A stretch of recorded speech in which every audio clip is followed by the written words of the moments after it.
Hi, my name is Shannon and I'm a surrealist artist living on a narrowboat in London. So I have always done artwork since I was a child, but I only started to get really serious about it probably when I was around 18. My artwork stems from a lot of my struggles with mental health. I have quite bad depression. So I use artwork as a form of escapism from those bad times in my life when I was spiraling down. At least it was something I recognised. And like I said, like a form of escapism from the scary.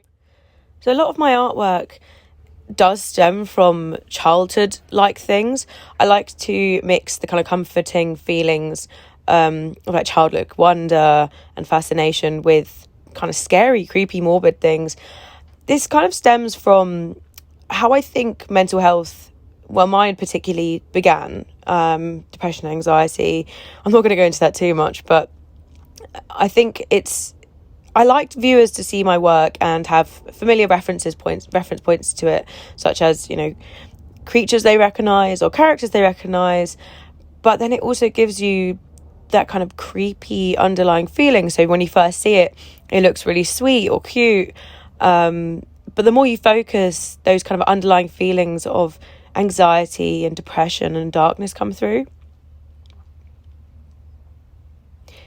My biggest influences, I guess, I'm going to take this question not in an artistic way, so I'm not going to say artists. I love weird films. I love films like Labyrinth, Neverending Story, films of weird creatures. And then taking away from more creative, stylized things, my influences are dreams. I think the brain is incredible, and I think that when we dream, these weird things come out that we may not even know that we were struggling with or were anxious about. So I like to create these dreamlike images to visualize how people feeling in their brain, essentially. So it kind of takes you back to that kind of, you know when you have a dream and you wake up and you're like, what was that dream? And you're kind of trying to chase it, and you're just literally slipping away from your brain. That's kind of the vibe I'm trying to capture with my artwork.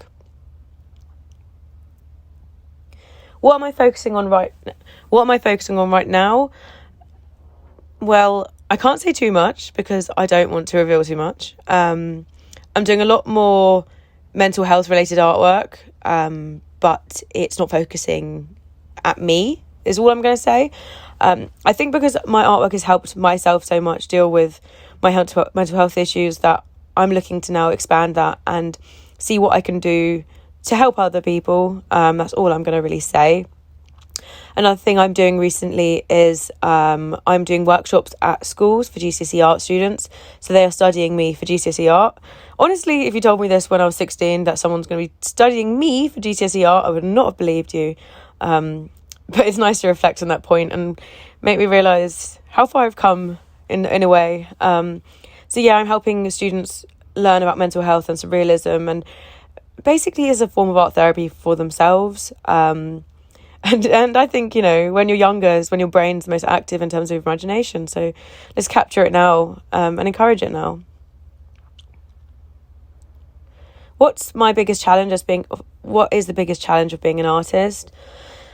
I think mine is I'm quite reclusive. So I get stuck on a project and I obsess about it. Let me start that again. What is the biggest challenge of being an artist? I think the biggest challenge of being an artist is the split between whether you want people to know your work or you want to be true to yourself. There is a happy medium where, because the whole point of being an artist is you want to sell your artwork, you want to make money from being an artist. And I think there's a happy medium where you don't kind of sell out too much. Imagine me doing air quotations there. I sell out too much. By doing stuff that's a bit more mainstream. And I think some people can go into that way a bit too much and they start to pigeon themselves into a certain style or something that's not really true to them. So I think the biggest challenge is just staying true to your artwork, but also experimenting still and not staying stagnant too long. What advice would I give to my younger self? Just keep being weird, man. Luckily, I was never really pushed out of like being that weird, imaginative self. Hence, why I'm such a weirdo now. So yeah, I just would say to little Shannon, just keep being you. Just be that weird, crazy self. But have more confidence in it. Have you ever tried any unconventional mediums or techniques? So, what have I done? I mean, I like to try everything, to be honest. Like, I still don't think I've found my style. I don't think anyone really should stick in one point, as I just said. So, I mean, I work in paint quite a lot, but I am looking to do more sculptures. So to create the kind of weird characters I do in 3D would be wonderful. I'm also looking to go more into digital mediums such as VR. But this is stuff I can't really talk about too much because I don't want to reveal too much. Do I listen to any music or have any type of background music while I work, or do I prefer complete silence? I love to watch a weird film or to have a serial killer documentary or something in the background. I have ADHD, so I struggle to focus on one thing. I could never do it in complete silence. I would go, you know what I mean? I need something to distract me from my thoughts. And I think if I concentrate on something too much, I get obsessed about whether it looks perfect or not. And it doesn't become that kind of therapeutic thing anymore. So I just need to have something there that's kind of mellowing out the atmosphere a bit. What's the best reaction someone has had to your artwork? Oh, this is a good one. So last summer I did a solo exhibition in Shoreditch. And it was the first time I really revealed about my mental health in public, but mainly to, you know, people close to me. And I had people come off the street, have a look at my artwork. And someone came off the street and said their daughter's really suffering from depression at the moment, and really wanted my help, essentially. And they said they couldn't get through to their daughter and really wanted their help to work out what is a way. And she said she loves artwork, that sort of thing.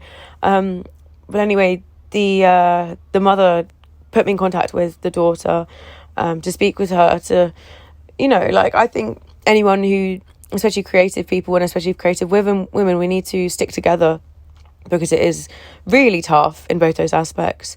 So I think just that someone could recognise that I was dealing with something through my artwork and felt confident enough to come towards me looking for advice and help for someone who else is going through that. That means more to me than anyone being like, oh, you know, I'm going to pay £1 million for this or whatever. I mean, I would love £1 million, but but you get the gist of what I'm saying. What do you hope people take away from your artwork? This is a really important question to me because it's something that is the main message in my artwork. There's two things really. Number one, I want people to be imaginative. You know, I want people to realise that the world isn't what you always see. You can visualise it in any different way. Be weird, be crazy. Like, I want to encourage people to be like the strange people they have the strange minds they have. And then the other thing is what I've been talking about a lot is obviously mental health, and is recognising your own demons and understanding they're not scary. Like, they don't have to be these big scary demons looming over you. Like, that's why I make my demons look so silly, because it makes them look scary anymore. They're still there. You can still see them, you still feel them.